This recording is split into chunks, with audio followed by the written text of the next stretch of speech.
সকলকে শুভেচ্ছা জানাচ্ছি সময়ের কণ্ঠস্বরের অফিসিয়াল ফেসবুক থেকে। আমি জুয়েল ফরাজি। দর্শক, এই মুহূর্তে আমি দাঁড়িয়ে আছি কুয়াকাটা সমুদ্র সৈকতে।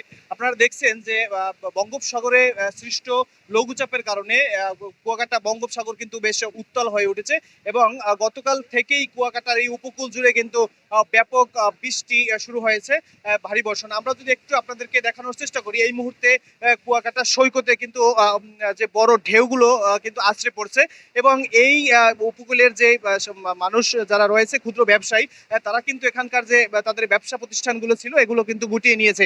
আমরা যদি আপনাদেরকে একটু দেখানোর চেষ্টা করি, এই যে বড় ঢেউগুলো কিন্তু কুয়াকাটার যে এখানে একটি দোকান ছিল, এই দোকানটি কিন্তু সরিয়ে নিয়ে গেছে এবং এখানকার যে স্থাপনা ছিল সেই স্থাপনাও কিন্তু ভেঙে গেছে।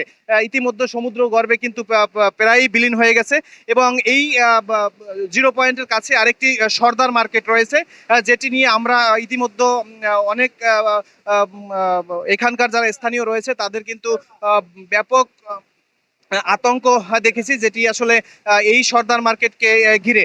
তো আমরা আপনাদেরকে যদি একটু দেখানোর চেষ্টা করি যে আজকে এই উপকূলের সহ 4টি সমুদ্র বন্দরে কিন্তু 3 নম্বর সতর্ক সংকেত জারি রেখেছে আবহাওয়া অধিদপ্তর।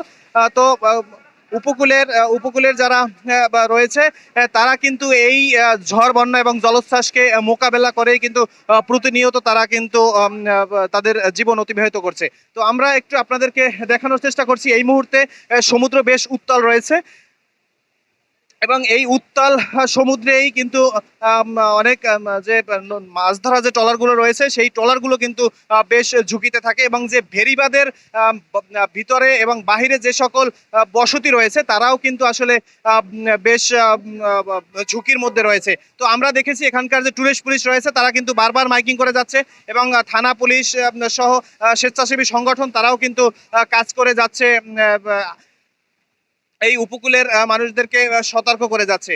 আসলে এই ছিল কুয়াকাটা সমুদ্র সৈকত থেকে লঘুচাপের সর্বশেষ আমার কাছে।